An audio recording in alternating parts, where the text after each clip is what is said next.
فين الحكمة لما حد يقول لك انت مين؟ انت عارف انا مين؟ مش ليه كده. ممكن يكون من الحكمة عشان اقول لك قال الله تعالى مخبرا عن قوم نوح قولهم وما نراك اتبعك الا الذين هم اراذلنا بادي الرأي. يعني مين؟ يعني مين دول؟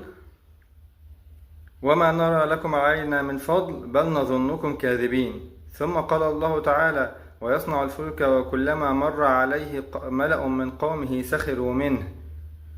قال الله تعالى في عاقبة هؤلاء المتكبرين الساخرين وهي تجري بهم في موج كالجبال ونادى نوح ابنه وكان في معزل يا بني اركب معنا ولا تكن مع الكافرين قال سآوي إلى جبل يعصمني من الماء قال لا عاصم اليوم من أمر الله إلا من رحم وحال بينهما الموج فكان من المغرقين وقيل يا أرض ابلعي ماءك ويا سماء أقلعي وغيض الماء وقضي الأمر واستوت على الجودي وقيل بعدا للقوم الظالمين.